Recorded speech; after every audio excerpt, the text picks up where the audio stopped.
제가 질문 하나 드리고 말씀 시작하겠습니다. 사랑하는 성도 여러분, 여러분은 하나님을 버려보신 적이 있으십니까? 당연히 없겠죠. 없어야 됩니다.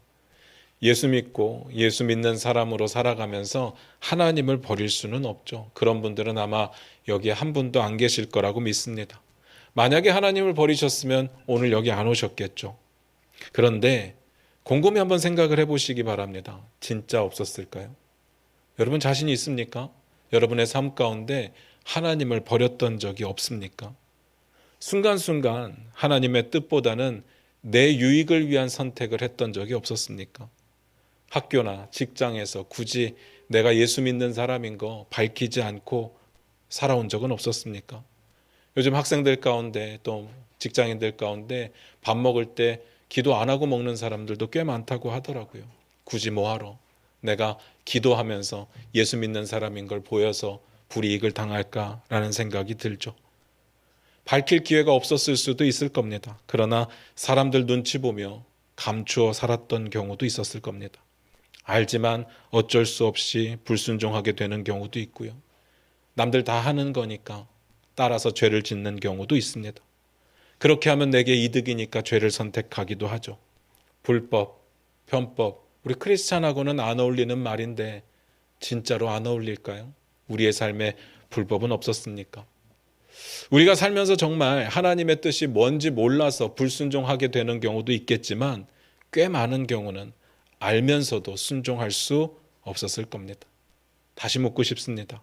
우리는 하나님을 버린 적이 진짜로 없었습니까?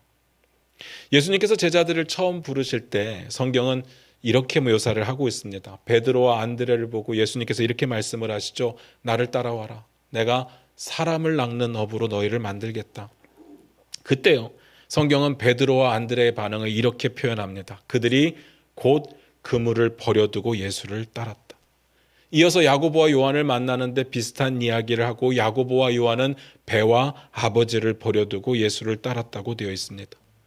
그들이 진짜로 그물을 쓰레기통에 박은 것은 아닐 겁니다. 놔두고 떠난 거죠.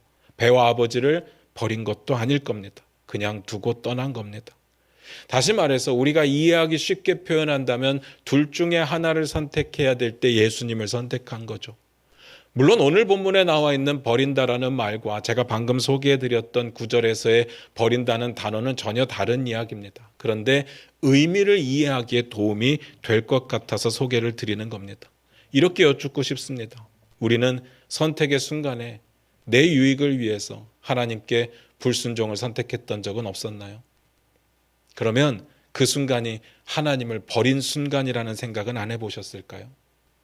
우리가 하나님을 완전히 배신하고 하나님을 완전히 떠나는 건 아니겠지만 살면서 꽤 많은 경우에 하나님의 말씀에 불순종을 선택하지 않았냐는 질문입니다.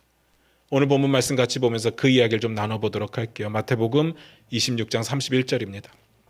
같이 읽겠습니다. 시작. 그때 예수께서 제자들에게 이르시되 오늘 밤에 너희가 다 나를 버리리라. 기록된 바 내가 목자를 치리니 양의 떼가 흩어지리라 하였느니라. 오늘 말씀이 이렇게 시작을 했습니다. 그때. 무조건 중요하죠. 그때가 언제입니까? 주어진 본문을 이해하기 위해서 가장 중요한 게 뭐예요? 전문맥이죠. 바로 직전 구절을 한번 찾아보도록 하겠습니다. 마태복음 26장 30절입니다. 같이 읽겠습니다. 시작. 이에 그들이 찬미하고 감람산으로 나아가니라. 그때가 언제입니까? 그들이, 다시 말해서 제자들이 찬미하면서 찬양을 부르면서 감람산으로 나아가던 그때입니다. 그런데요, 그렇게 읽고 보니까 또 궁금합니다.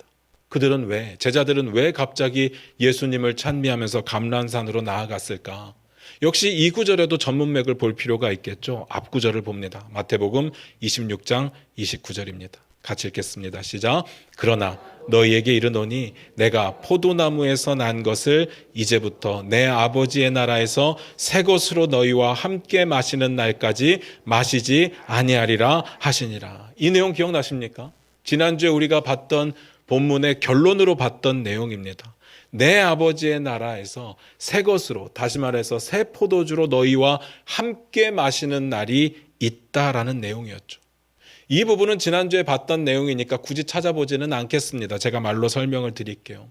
예수님께서 제자들과 마지막 유월절 만찬을 하시는 중이셨어요. 그러다가 갑자기 너희들 중 하나가 나를 팔 거야 라는 이야기를 하시죠. 폭탄 선언을 하셨습니다. 제자의 배신에 대한 이야기였습니다. 분위기가 엄청 싸해졌겠죠. 이 이야기를 조금 나누시다가 더 이상 그 이야기를 하지 않으시고 계속해서 유월절 만찬을 진행을 하셨습니다. 떡을 떼어서 제자들에게 주시면서 이렇게 말씀을 하시죠. 이것이 내 몸이야. 너희는 받아서 먹어야 돼. 그리고 잔을 나누면서 또 이렇게 말씀하십니다. 이것은 내 피야. 이건 받아서 마셔야 돼. 이거 진짜 예수님의 몸 아니라고 했죠. 예수님의 피도 아닙니다. 상징이었습니다. 떡을 떼어주시는 건 무슨 의미였습니까? 제자들을 위해서, 우리들을 위해서 그 살이 찢기실 것을 상징하는 거라고 했어요. 피를 나눠주시는 건요. 예수님께서 우리들을 위해서, 제자들을 위해서 십자가에서 피를 흘리실 것을 상징하는 것이라고 했습니다. 그리고 받아 먹고 받아 마신다는 의미는 예수님의 죽음과 예수님의 헌신과 희생의 의미에 너희도 동참하라는 뜻이라고 했습니다. 그런데요, 그때 상황이 어떤 상황이라고 했습니까? 위기의 순간이라고 했습니다. 예수님의 제자들이 3년 반 동안 예수님을 쫓아다녔어요.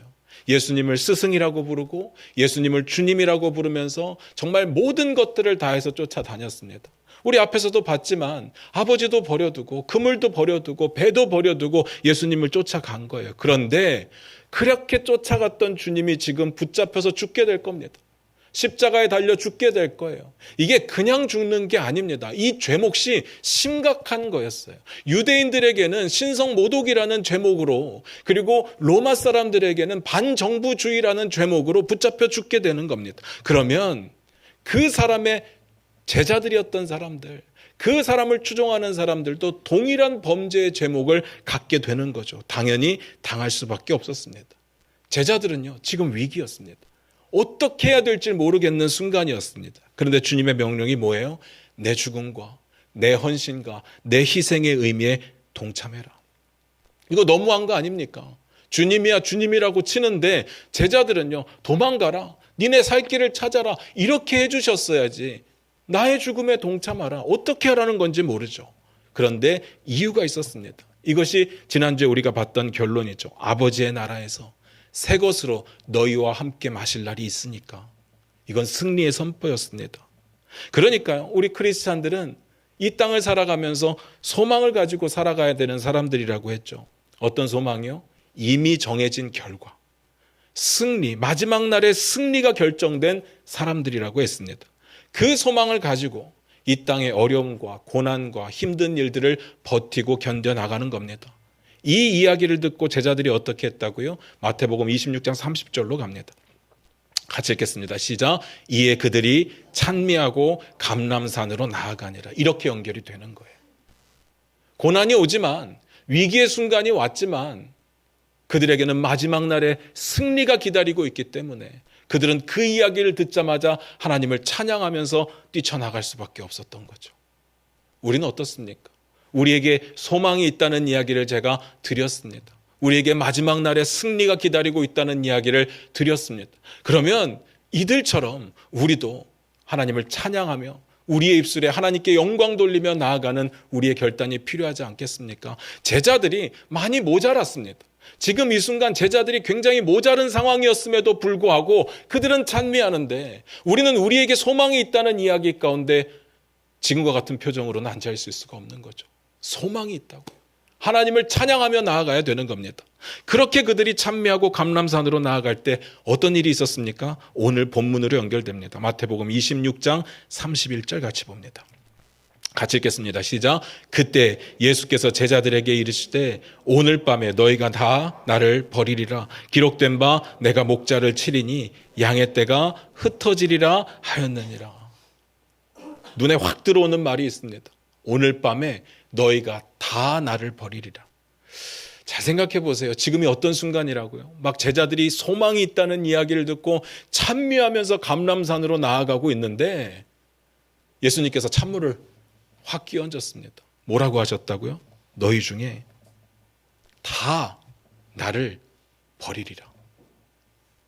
너희 중에 한 사람이 나를 팔 거야 라고 했을 때는요, 좀 찝찝하기는 해도 설마 했어도 이건 내일이 아닐 수 있는 거잖아요. 제자가 12명인지 1명 파는 거니까 12분의 1 확률이니까요. 내가 나 스스로를 믿지 못한다고 해도 내가 아닐 가능성이 굉장히 높았습니다.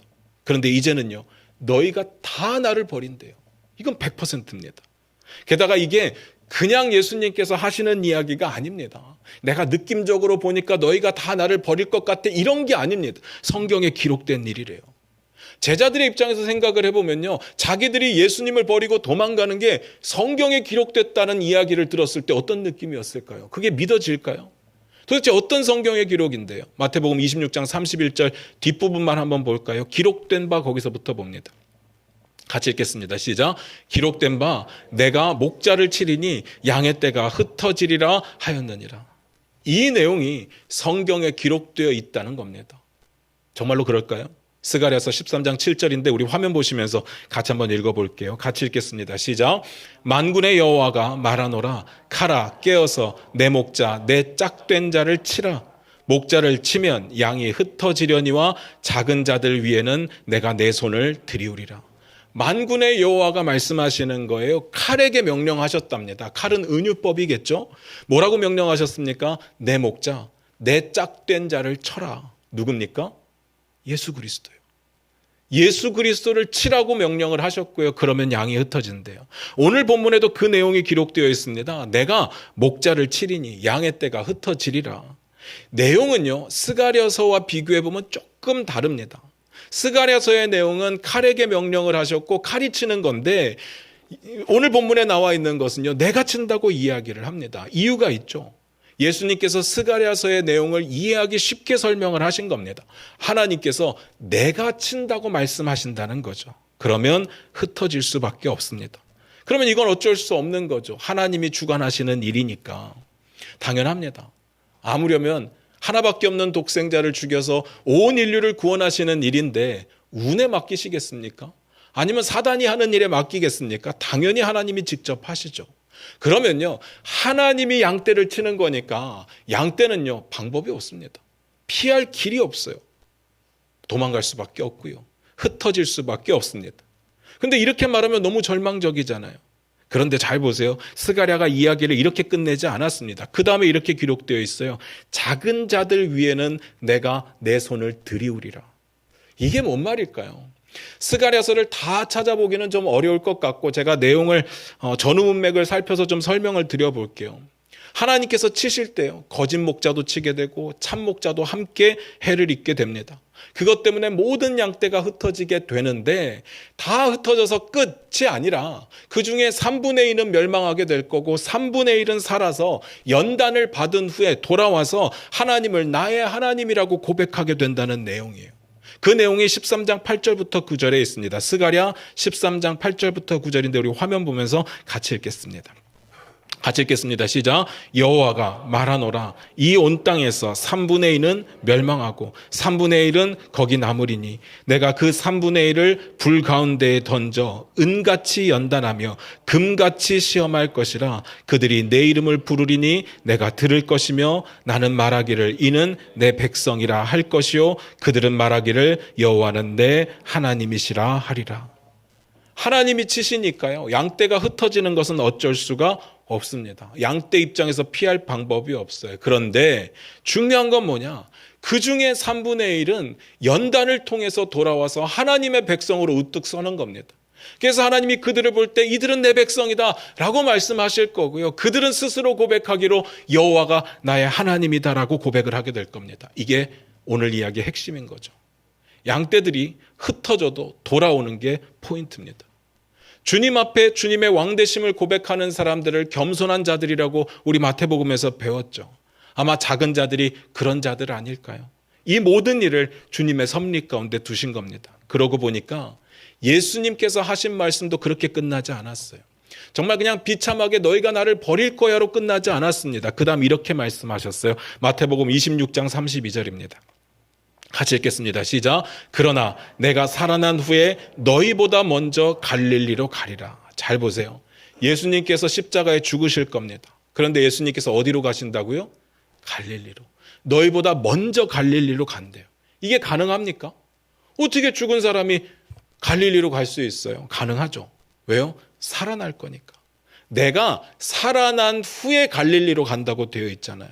그러니까 이야기는 이런 겁니다. 내가 죽으면 다시 살아날 거고 내가 갈릴리로 가 있을 테니까 너희도 그리로 와. 우리 거기서 다시 만나자. 그 뜻인 거죠. 그래서 흩어지는 건 어쩔 수 없는 거예요. 대신에 주님을 기다리면서 버텨야 됩니다. 마지막 승리의 날을 기다리면서 버텨야 되는 겁니다. 그 이야기인 거죠. 근데 어쩔 수 없는 상황을 제자들이 이해했느냐? 그러지 못했다는 게 문제인 거죠. 우리는 결과를 다 알고 보니까 그렇구나 하고 넘어가겠지만 제자들은요, 예수님이 다시 살아나신다는 이야기를 문자 그대로 받아들일 수가 없었습니다. 왜요? 말이 안 되잖아요. 어떻게 죽은 사람이 다시 살아납니까? 나사로가 다시 살아나기는 했죠. 그건 예수님이 하신 거잖아요. 근데 그 예수님이 죽었는데 누가 살립니까? 말이 안 되는 거예요. 그러니까 그들의 입장에서 볼 때요, 그냥 너희가 나를 버리리라 해서 꽂혀버렸습니다. 이 말에 꽂혀버려서 뒤에가 안 들리는 거예요. 거기서 멈췄습니다. 늘 그래왔듯이 베드로가 가장 먼저 나섭니다. 마태복음 26장 33절입니다. 같이 읽겠습니다. 시작. 베드로가 대답하여 이르되 모두 주를 버릴지라도 나는 결코 버리지 않겠나이다. 베드로가 예수님의 이야기, 너희가 다 나를 버릴 거야, 흩어질 거야 라는 이야기를 듣고 뭐라고 했다고요? 모두 주를 버려도 나는 안 버립니다.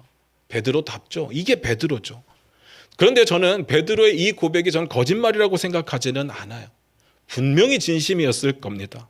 그러니까 그나마 베드로가 다른 제자들하고 다르게 끝까지 예수님 곁을 지키게 되죠. 다른 제자들은 예수님 붙잡혀 가실 때 다 도망갔잖아요. 근데 베드로는 그래도 어영부영 끝까지 쫓아갑니다. 물론 따라갔다가 더 안 좋은 결과를 맞게 되지만요. 저는 이 이야기를 보면서 이 부분에서 좀 고민을 해봤으면 좋겠습니다. 우리는 늘 이렇게 말하기를 좋아합니다. 우리 신앙은, 우리의 믿음은 마음이 중요하다. 왜냐하면 하나님은 마음을 보시기 때문에. 그러니까 우리가 신앙생활 하다가 좀 못할 수 있고 못해도 된다고 말을 합니다. 그런데요. 제가 신앙생활을 하다 보니까요, 성경을 보다 보니까 꽤 많은 경우에 잘못하면 안 되는 경우들이 있더라는 겁니다. 베드로는요, 그냥 주님의 말씀을 믿었어야 했습니다. 그가 감당할 수 있는 일이 아니었어요. 하나님이 치시는 일이고 하나님이 치실 때 양떼는 흩어지는 거예요. 흩어진 양떼는 주님을 소망하며 기다리면 되는 거였는데 베드로는요, 그 말대로 하지 않죠. 스스로 따라갑니다. 그리고 실패를 하게 되죠. 엄청난 데미지를 스스로에게 입혔습니다. 물론 신앙생활 가운데 실패하면 다시 시작하면 됩니다. 다시 돌아오면 돼요. 우리 하나님 받아주시는 분이십니다. 다시 돌아올 때, 다시 시작할 때 하나님께서 우리를 내치지 않으실 겁니다. 그런데요, 그렇다고 해서 그때 입은 상처가 그냥 사라지느냐? 꼭 그렇지는 않다는 겁니다. 오늘 이야기가 결국 어떻게 끝납니까? 마태복음 26장 75절인데 우리 화면 보시면서 같이 한번 읽어볼게요. 같이 읽겠습니다. 시작. 이에 베드로가 예수의 말씀에 닭 울기 전에 내가 3번 나를 부인하리라 하심이 생각나서 밖에 나가서 심히 통곡하니라. 심히 통곡합니다. 베드로는요, 씻을 수 없는 상처를 스스로에게 입혔습니다.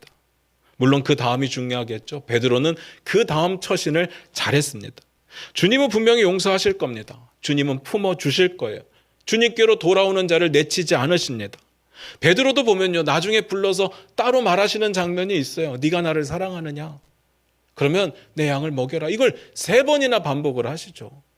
그러면서 그 무너졌던 베드로의 자존감을 예수님께서 세워주시는 장면이 있습니다. 그런데 베드로에게 그 상처는 여전히 남아있죠. 통곡했다니까요. 우리가 죄를 지어서는 안 되는 이유가 저는 여기에 있다고 생각을 합니다. 우리가 죄를 짓고 회개하면 당연히 주님은 용서하실 겁니다. 우리를 품어주실 겁니다. 그러면 죄 지어도 되나요? 회개하면 용서받으니까? 그건 아니죠. 죄를 지으면 안 되는 이유는요, 하나님이 싫어하시기도 있지만 죄는요, 흔적이 남아요. 상처가 남습니다. 그 상처가 내 상처일 수도 있고 남의 상처일 수도 있죠. 내 상처면요, 그나마 괜찮아요. 내가 감당하면 되니까. 그런데 죄라고 하는 건요, 항상 남에게 상처를 주는 경우가 훨씬 더 많죠. 잘 생각해 보세요. 교회 목회자들 혹은 중직자들의 자녀들이 교회를 안 다니는 경우들이 많습니다.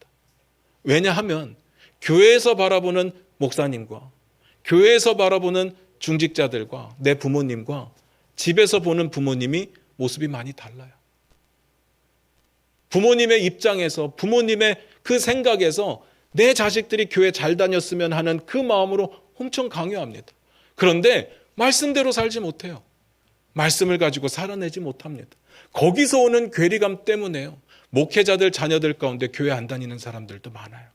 다시 말해서 그들에게 상처를 입혔다는 겁니다. 흔적을 남겼어요. 우리가 그래서 저는 신앙의 훈련이 꼭 필요하다고 믿습니다. 솔직히 지금 우리가 이 세대를 살아가지만 우리는 믿음의 위협을 받고 살아가지는 않아요. 그렇기 때문에 우리의 신앙이 꽤 잘 되고 있다고 생각하게 되는 경우들이 많습니다. 나는 잘할 수 있다. 나는 잘하고 있다. 물론 입으로 대놓고 이렇게 말하는 사람들은 없지만 우리 주변에 죄를 짓는 사람들을 보면 쉽게 정죄합니다. 어떻게 저럴 수 있지? 그렇게 정죄하는 의미가 뭐예요? 나는 그러지 않는다는 거잖아요. 나는 잘하고 있다는 이야기입니다. 그런데 잘 생각해 보세요. 사람 사는 게 항상 자기 뜻대로 되지는 않습니다. 어려움이 올 때가 있죠. 예상하지 못한 큰 위기에 빠질 수도 있습니다. 정말로 누군가가 언젠가는 우리의 신앙을 위협할 수도 있어요. 우리가 코로나 기간에 조금 경험해 봤잖아요. 정말 예배를 마음대로 드릴 수가 없게 되는 경우들이 있었습니다. 또 뿐만 아니라 차별금지법이 지금 이 상태로 통과가 된다면 우리의 믿음을 지키기 어려울 수 있어요. 그리고 가정의 경제가 어느 날 내가 뜻하지 않은 상황에서 무너져 버릴 수도 있고요. 전혀 몰랐는데 건강이 무너져 버릴 수도 있고 좋았던 관계들이 우리를 힘들게 하는 경우들도 있습니다. 우리 젊은 세대들은 내가 계획했던 일들이 뜻대로 안 되는 경우들도 있을 거예요. 그때요. 훈련되지 않았다면 우리의 믿음이 흔들릴 수밖에 없습니다. 아마 경험 있는 분들 다 계실 거예요. 그러기 위해서 어떻게 해야 되느냐? 날마다 기도하고 날마다 말씀 읽고 모든 상황에 주님을 바라보는 우리의 훈련이 필요한데 이 훈련은요. 그냥 어떤 운동을 훈련하고 운동을 열심히 하고 이렇게 해서 기계적으로 내 몸이 반응하는 그런 걸 말하는 게 아니에요. 이 훈련은 말씀을 읽고 기도하고 말씀을 적용해내는 이 훈련은요. 하나님과의 관계를 말하는 겁니다. 하나님과의 친밀해져가는 그 관계 가운데 어려움이 와도 버틸 수 있는 거죠. 우리의 매일의 삶은요, 신앙의 훈련입니다. 우리의 매일의 삶은요, 실제 믿음의 상황입니다.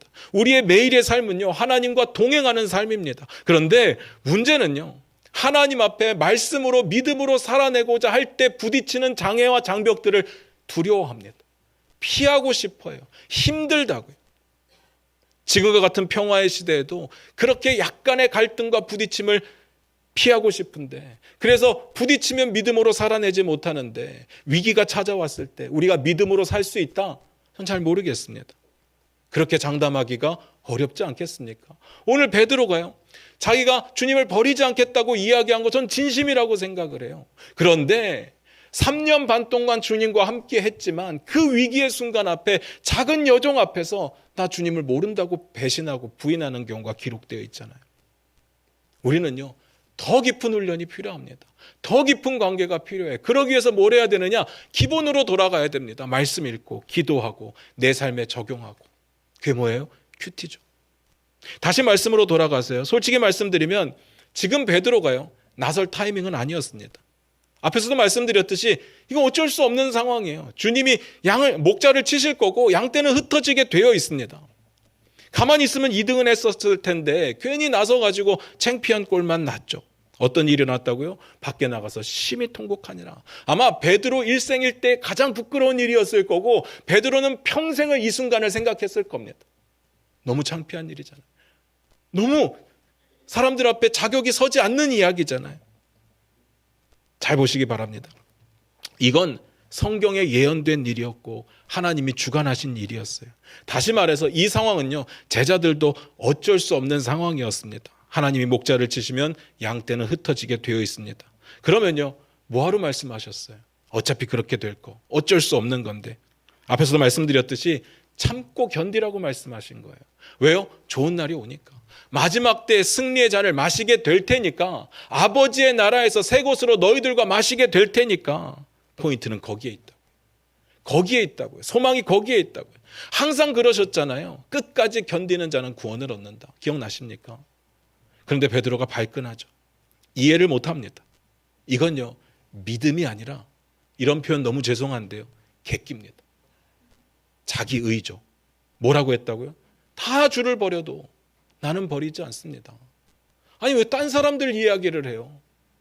객기라고요. 자기의. 그러니까 예수님께서 또 한마디를 하세요. 마태복음 26장 34절입니다. 같이 읽겠습니다. 시작. 예수께서 이르시되 내가 진실로 내게 이르노니 오늘 밤 닭 울기 전에 내가 3번 나를 부인하리라. 오늘 밤 닭 울기 전에 너가 3번 나를 부인할 거래요. 잘 보셔야 됩니다. 이거 진짜 심각한 내용이에요. 예수님께서 처음 말씀하셨던 내용 있잖아요. 너희가 다 나를 버릴 거야. 목자를 치면 양떼는 흩어지게 되어 있어. 이 상황하고 방금 말씀하셨던 너가 나를 3번 부인할 거야, 이 상황하고는요 차원이 달라요. 앞에서 말씀하신 목자를 치면 흩어지게 되어서 버리게 된다는 이야기는 어쩔 수 없는 거라고 했습니다. 이건 하나님이 주관하시는 거기 때문에 흩어질 수밖에 없어요. 그런데 베드로가 닭 울기 전에 예수님을 모른다고 3번 부인하는 건요, 베드로의 의지입니다. 베드로의 선택인 거예요. 그가 너무 무서워가지고 아무 힘없는 여종 앞에서 예수님을 모른다고 부인을 하는데요, 그냥 부인하는 게 아니라 저주하고 맹세하면서 부인을 합니다. 나는 절대로 모른다. 이건 하나님께서 모르셨을 리는 없겠지만 하나님이 말씀하셨던 하나님의 주권과 그 계획 아래 있던 일은 아니었을 거예요. 베드로가 주님을 버린 거죠. 그런데 베드로만 뭐라고 할 수 없는 게 우리가 매일 하는 모습과 동일합니다. 일상의 삶 속에서 여러 가지 이유로 핑계를 대면서 주님을 멀리하고 외면하는 모습과 너무 비슷한 거예요. 우리는 어쩔 수 없었다고 말을 합니다. 어쩔 수 없이 죄를 지었고 어쩔 수 없이 거짓말을 했다고 말을 합니다. 그런데 아무리 생각해도 어쩔 수 없는 상황은 없어요. 우리가 그 선택을 하는 거죠. 우리가 불순종을 선택하는 겁니다. 솔직해져야 됩니다. 그런데 베드로가요, 다시 한번 말하죠. 마태복음 26장 35절입니다. 같이 읽습니다. 시작. 베드로가 이르되 내가 주와 함께 죽을지언정 주를 부인하지 않겠나이다 하고 모든 제자도 그와 같이 말하니라. 뭐라고 했다고요? 목숨을 걸었습니다. 내가 죽어도 주를 부인하지 않겠습니다. 그리고 재밌는 건 모든 제자들도 똑같이 말했대요. 근데 우리는 결론을 알죠. 제자들이 다 도망가고요. 그리고 베드로는 모른다고 3번 부인하죠. 이야기는 이렇게 끝이 납니다. 말씀을 마무리 지을게요. 저는 오늘 이 이야기를 바라보면서 이런 생각이 들었습니다. 예수님께서 이런 제자들을 바라보시는 마음이 어떠셨을까? 처음 제자들을 부르실 때 가룟 유다가 예수님을 배신할 걸 모르셨을까요? 처음 제자들을 부르실 때 우리 앞에서 베드로 부르는 장면 봤잖아요. 그때 베드로가 그 어린 여종 앞에서 예수님을 저주하며 맹세하며 모른다고 하실 것을 모르셨을까요? 나머지 제자들이 예수님 붙잡히실 때 정말 의리 없이 다 도망갈 것을 모르셨을까요? 제자들이 예수님께서 죽기 직전까지 예수님의 뜻을 전혀 이해하지 못하고 자기들이 높아지려고 노력했던 것을 모르셨을까요? 그런 사람들로 제자들을 세우실 때 어떤 마음이셨을까? 그런 제자들과 3년 반을 동고동락 하셨는데 어떤 마음이셨을까요? 우리 주님이니까 뭐 우리처럼 생각하지는 않았을 거예요. 만약에 저였다면, 제가 결론을 알았다면요, 저는 이렇게 생각했을 거예요. 야, 쟤는 나 배신할 놈인데, 쟤는 나 모른다고 결정적인 순간에 부인할 사람인데, 쟤는 나에게 도움이 안 되는 사람인데, 만약에 우리 주님이 이렇게 생각했다면 사역을 어떻게 합니까? 제자들을 사랑하실 때 끝까지 어떻게 사랑하십니까? 그러지 않았다는 거죠. 그러면 주님이 보신 게 뭘까? 주님은 도대체 뭘 보신 걸까요? 제가 나름대로 곰곰이 묵상을 하다 보니까 결론이 이렇게 나는 거예요. 아버지의 날에 새 것으로 너희와 마시는 날까지, 그 날을 본 겁니다. 그들이요, 완전하지는 않겠지만, 완벽해지지는 않겠지만 마지막 그때를 소망하며 많이 부족하더라도 하나님의 뜻대로 살기 위해서 몸부림치는 그 모습을 보지 않았겠습니까? 때로는 실패하고 때로는 넘어져서 발버둥 치면서도 주님을 바라보는 그 시선, 그걸 보지 않았을까요? 그들만의 이야기입니까?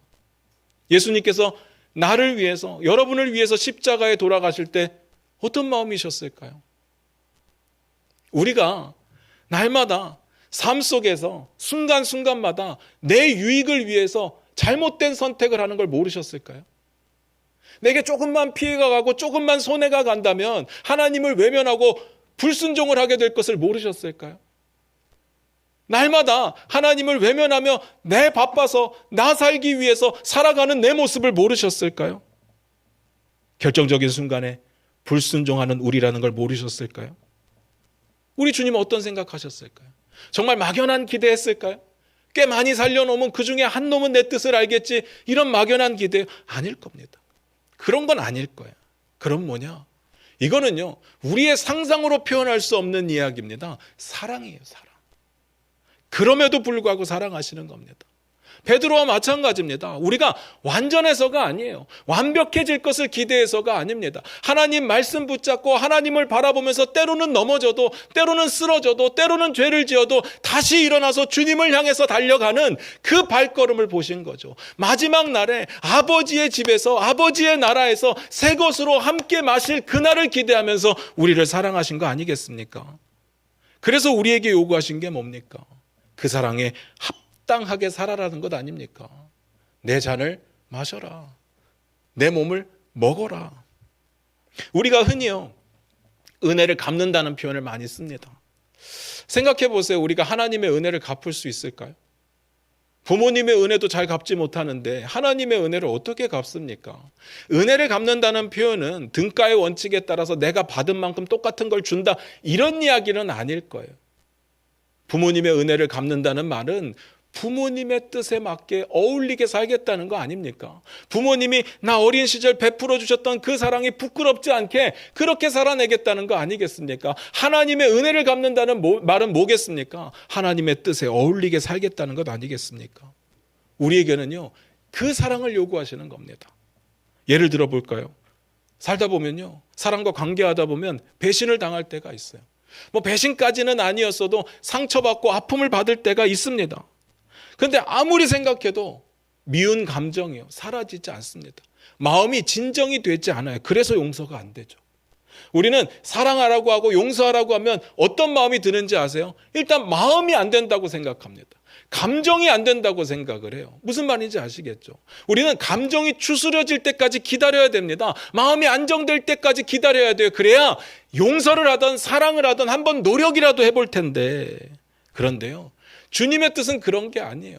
마음이 중요한 게 아니라, 감정이 중요한 게 아니라 결단을 하라는 겁니다. 하나님의 뜻에 어울리게 그를 사랑하고 용서하기로 결단하라는 거죠. 그 사람이요, 잘못한 거 몰라서, 내가 잘못해서 용서하는 게 아닙니다. 그 사람이 악하고 나쁜 거 몰라서 용서하는 게 아니에요. 사랑하는 게 아닙니다. 알지만 우리도 그 사랑을 받았기 때문에, 우리도 그 사랑을 먼저 받았기 때문에 사랑을 결단하는 거죠. 용서를 결단하는 겁니다. 그게 하나님이 우리에게 보여주신 그 사랑에 어울리게 사는 겁니다. 솔직하게 한번 스스로를 돌아보시기 바랍니다. 우리는 주님 앞에서 어떻게 살았습니까? 진짜 주님이 원하시는 대로 살았습니까? 하나님의 뜻이라면 다 내려놓고 주님의 말씀을 위해서 살았습니까? 우리에게 생명까지 내어놓으신 그 아름다운 사랑에 어울리게 살았습니까? 아니잖아요. 항상 무너지지 않았습니까? 항상 실패하지 않았습니까? 그런데 그럼에도 불구하고 주님 앞에 나와서 뭐 달라, 뭐 해달라, 뭐가 되게 해달라 엄청 기도하잖아요. 예배 드릴 때는 굉장히 거룩한 모습으로 나와서 예배 드리지 않습니까? 주님이 모르실까요? 정말 모르실까요? 그러니까요. 다 아신다고요. 그럼에도 불구하고 주님은 우리를 사랑하시죠. 그럼에도 불구하고 우리는 우리의 곁에 있는 사람들을 사랑해야 되는 겁니다. 만약에 무엇 때문에, 저 사람의 어떤 면 때문에 내가 사랑할 수 없다면 주님의 사랑을 떠올리시기 바랍니다. 우리 주님은요, 다 알고도 사랑해 주셨고 다 알고도 나를 위해 생명을 내어주셨습니다. 사도 바울이 기가 막힌 이야기를 하잖아요. 로마서 5장 8절입니다.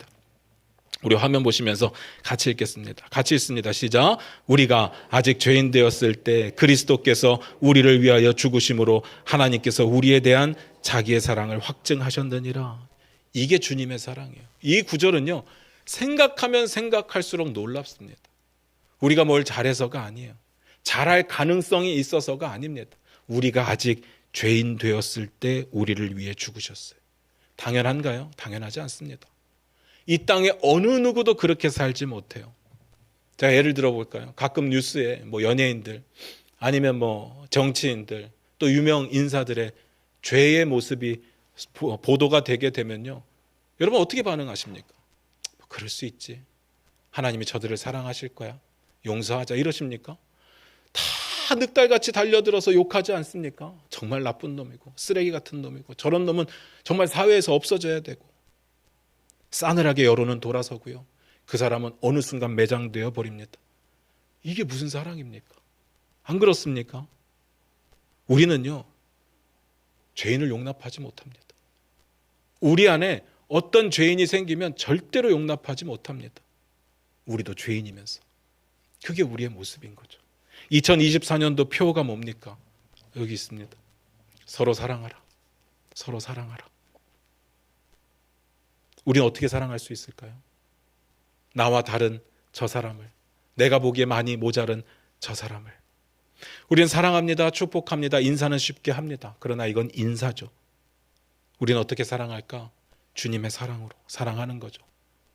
남자와 여자, 나이 든 사람과 어린 사람들, 정치의 성향에서 좌와 우, 돈 많은 사람과 가난한 사람, 높은 지위에 있는 사람과 그렇지 않은 사람, 너무 달라요.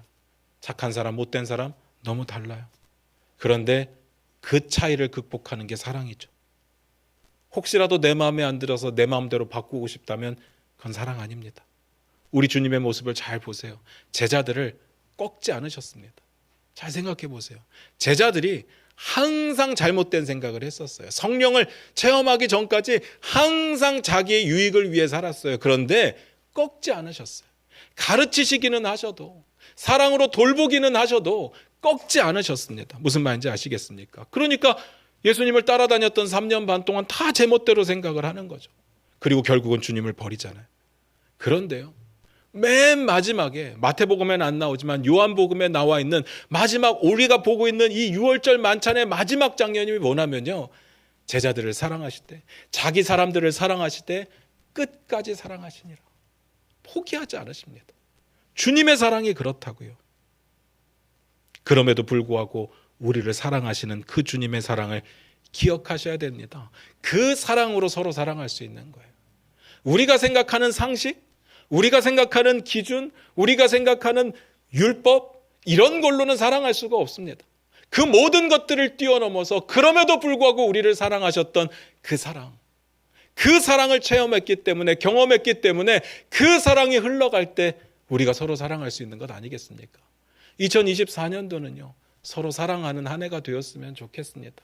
다른 사람들의 부족함, 다른 사람들의 모자름, 이런 것들이 마음에 걸리지 않고 품어줄 수 있으며 서로의 덕을 세워줄 수 있는 우리 중앙교회 2024년이 되었으면 좋겠습니다. 기도하겠습니다.